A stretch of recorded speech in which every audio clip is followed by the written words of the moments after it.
1992 nag-import na kami dahil meron kaming baka dito tapos nag-import din kami sa Amerika, Texas. Ito matagal na ito. Hindi lang dahil malapit sa Manila. Kaya Brahman pinakamatibay sa Pilipinas.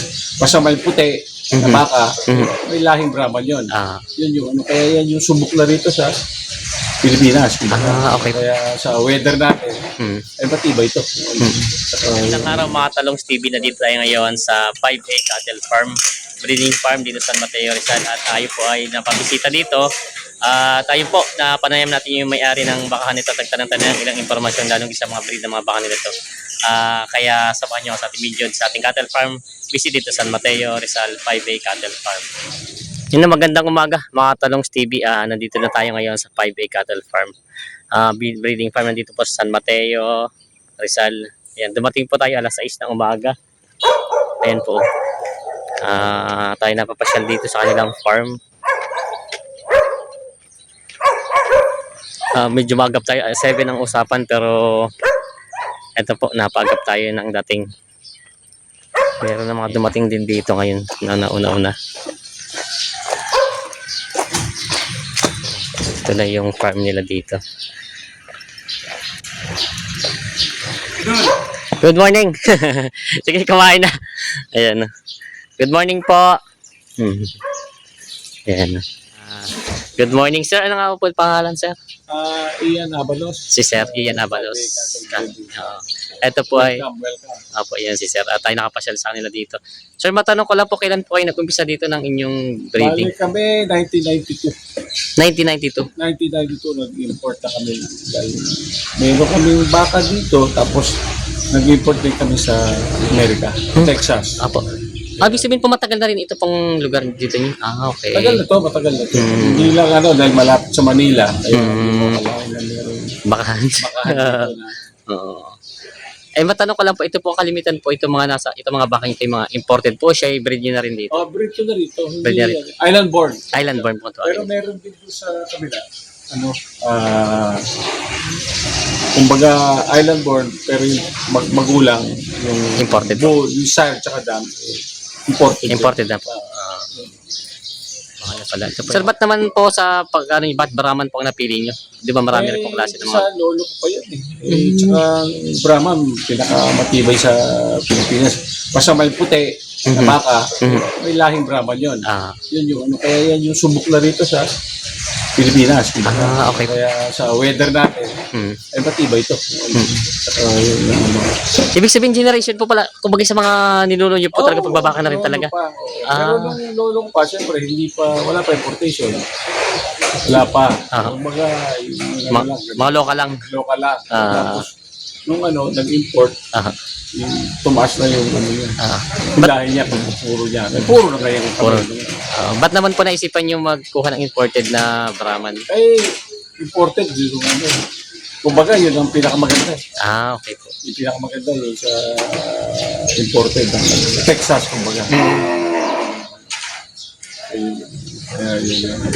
Kaya doon kami nakuha sa Amerika. Pero po, parang nabalitan ko po dalawang klase ng Brahman. Yung Australian Brahman tsaka Oo, pero Australia, galing din Amerika din yun. Okay. Galing din Amerika. Yung tawag ko. Kumukuha din sila genetics mula US. Papunta Australia.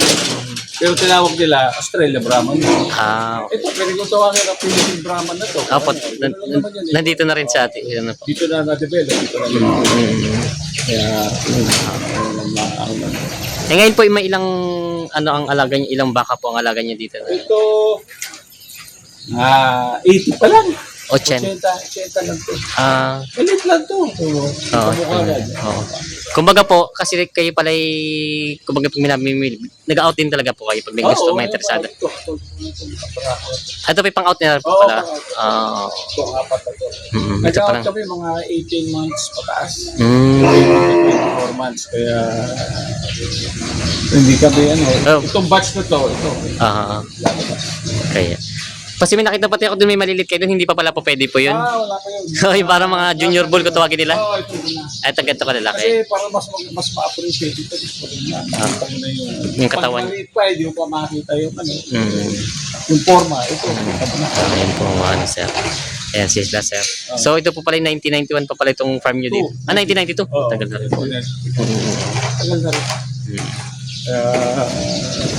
Tinuloy lang namin, tinuloy ko lang ng kapatid ko. Kaya yun. Kayo na rin po pala nagtuloy-tuloy nito.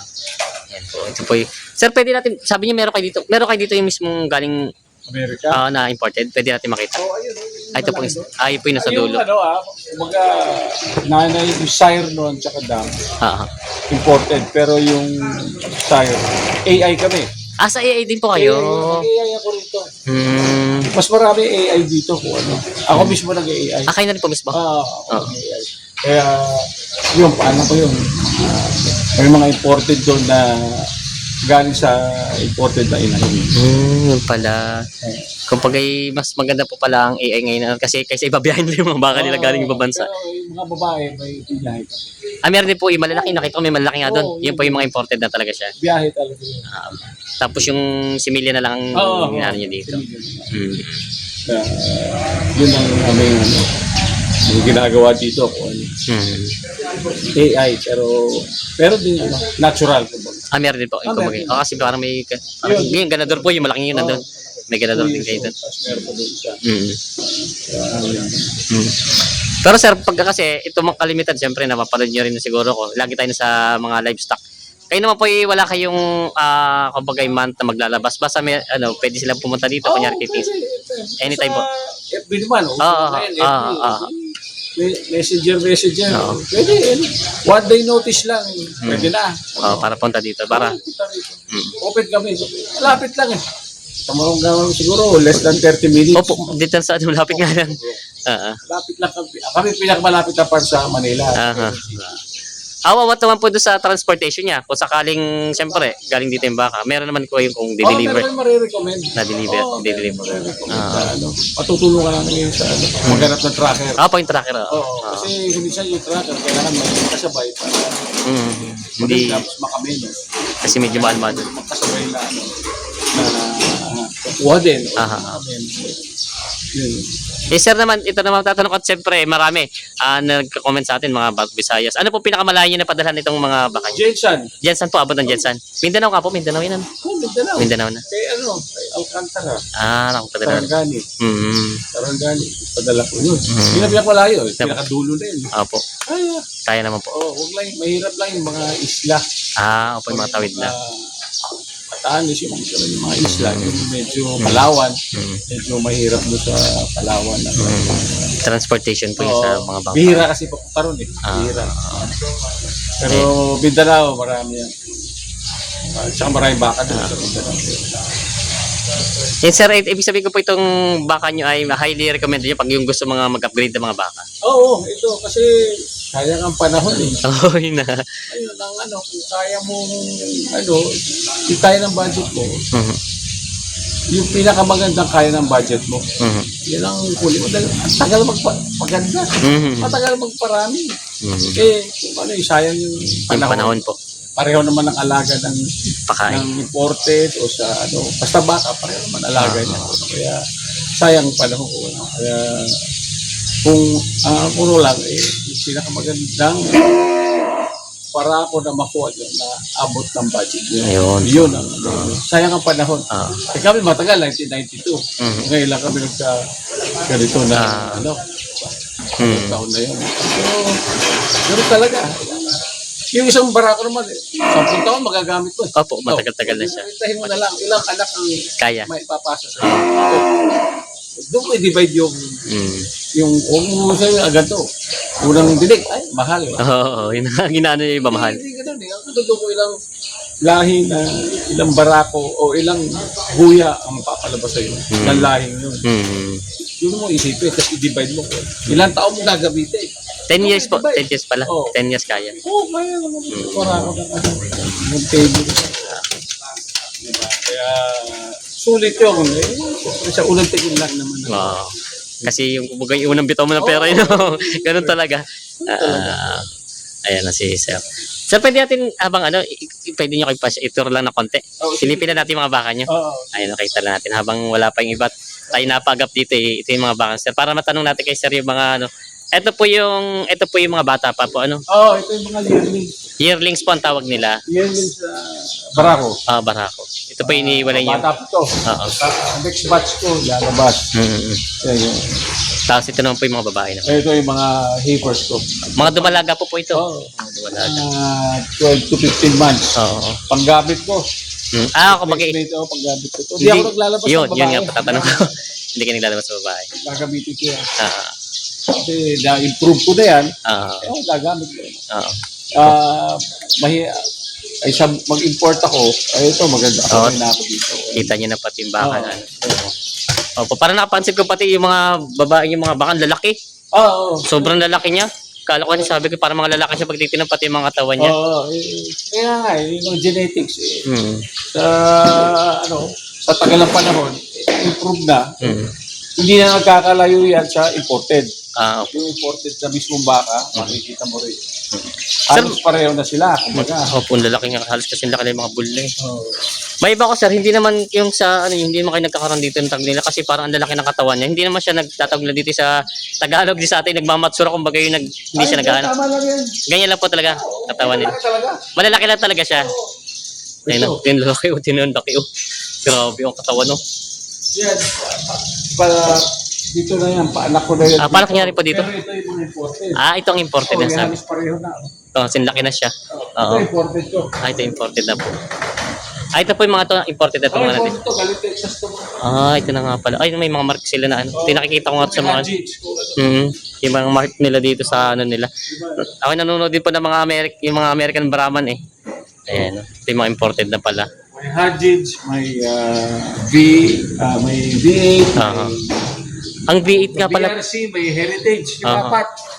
Yun po mga kinukuhanan niya ng mga Brahman. Yung mga, kumbaga, best of the best ng Brahman. Sila yung, doon nagsimula Brahman, doon pinuntahan namin sa Texas.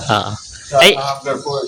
Doon po pala. Sadyang napunta rin pala talaga kayo doon. Pumunta kami. 1992 nga, pumunta kami doon ng dad ko. Mag-import kami, umpisa ng import, tapos after a few years, import ulit. Ito na, lumabas. Mahal, kaya hindi ko makapag-import na marami. Okay. Kaya okay na kami rito, mga babae ko. At saka marami na itong babae na. Ilan po pala yung mga babae niyo dito, mga baka na yung pinag-upisahin? Yung heifers ko, mga 8 lang yun. Walo po. Replacement lang yan. Kaya gagamitin ko yan po. Ito sir, ito imported din? Imported. Parang ito pa yung hindi pa nag-anak. Meron na yung anak yung mga yan. Heritage yung mga yan. Heritage. Ayan. Mga heritage pala ito. Ayan. Heritage yan. Kumbaga, yun nga lang, sabi ni sir, hindi raw siya nag-out ng mga dumalaga at mga wala. Kasi gagamitin ni sir.